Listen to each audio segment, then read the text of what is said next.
Michel Ether, je vous voyais réagir un petit peu, mais c'est peut-être, je dirais pas le macho, mais en tout cas l'homme qui réagissait là.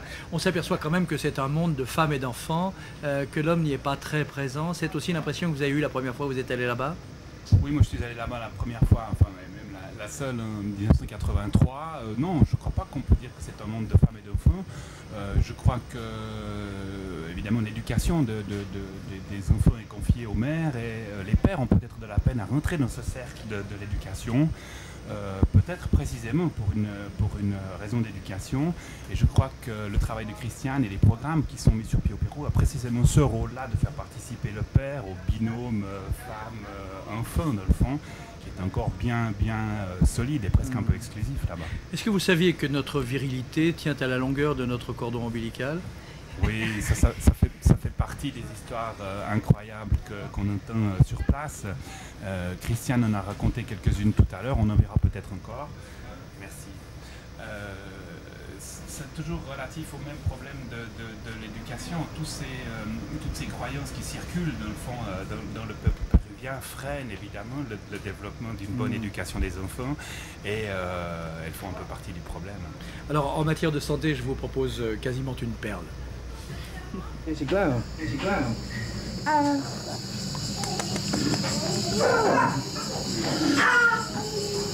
Aïe, aïe, aïe. Cette boule rouge dans le nombril, ça n'est pas un accident? Non, c'est pas par hasard. C'est une boule qui est mise depuis probablement plusieurs semaines. D'ailleurs, on ne se paraîtra, ça a fait une plaie. Hein.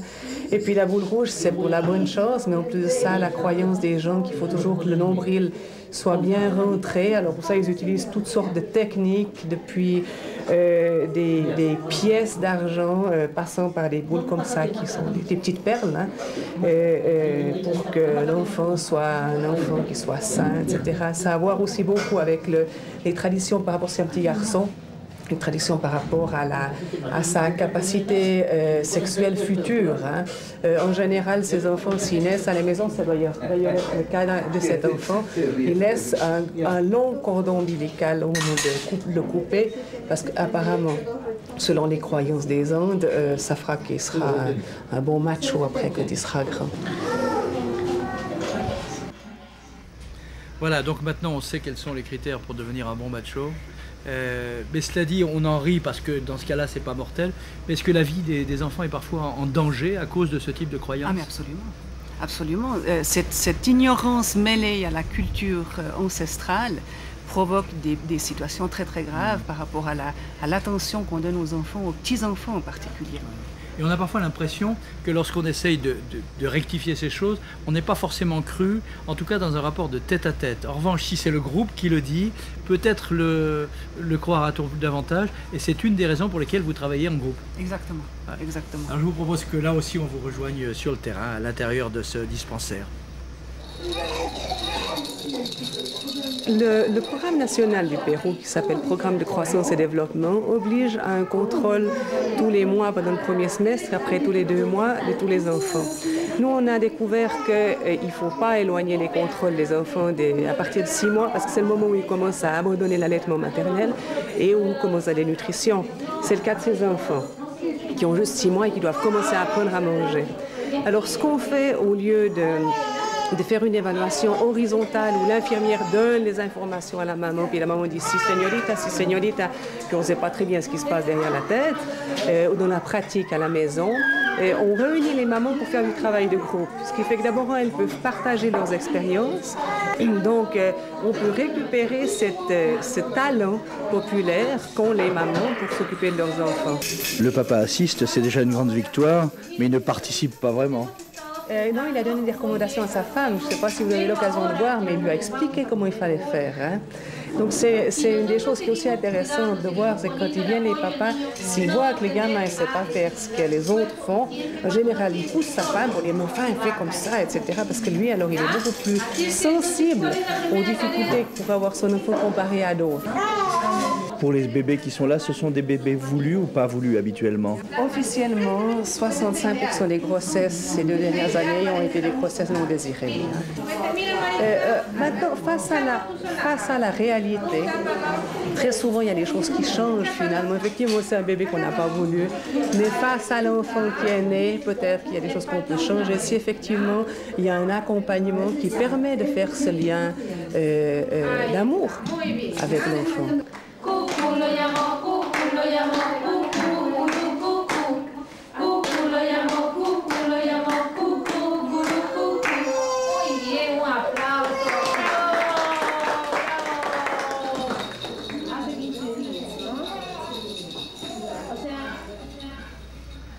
Christiane, si hormis la mort de cet enfant au tout début qui a en fait déclenché votre choix, en un peu plus de 20 ans, si je vous demandais quel était le moment le plus intense, soit pour des raisons de bonheur, soit pour des raisons de détresse, en un mot? C'est tellement difficile. Il y a eu beaucoup de moments.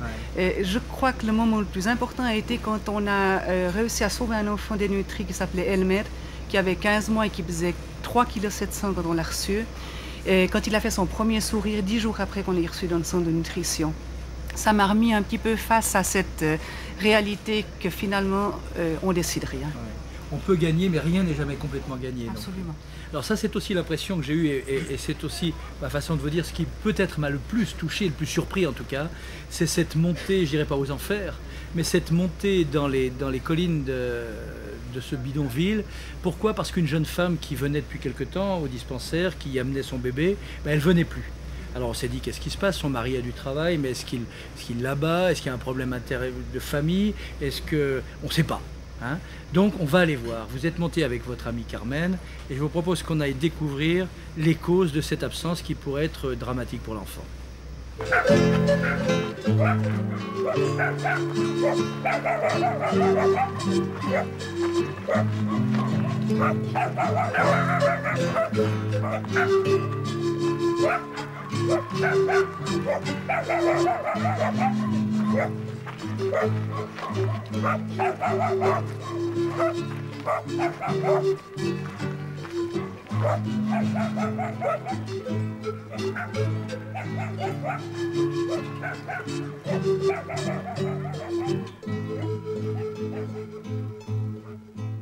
Ils ont acheté à crédit une télé et un équipement de stéréo, et la jeune maman avant allait au réfectoire où elle peut recevoir une aide humanitaire des femmes qui sont organisées.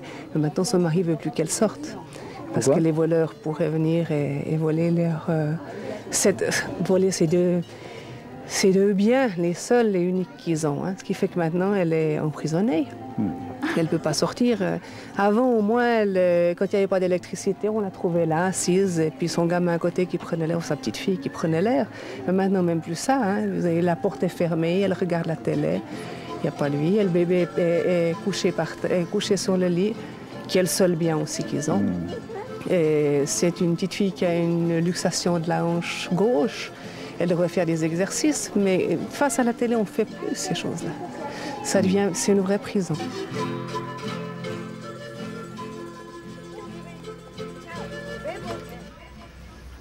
Et depuis ce reportage, elle est revenue au dispensaire? Elle est revenue. Ça y est, c'est gagné. Il faut préciser qu'elle a 16 ans. Hein. 16 ans. Elle se construit sur cette nouvelle réalité qui vous a profondément choqué. Ça ne m'étonne pas de la part d'un journaliste. Oui. Hein. Non, mais enfin, c'est un petit peu... ça laisse perplexe, c'est ça que je voulais dire. Hein. Le revers de la pièce, le revers du progrès, le revers du fait d'avoir tout à coup un tout petit peu d'argent de plus que les autres, et donc une télévision.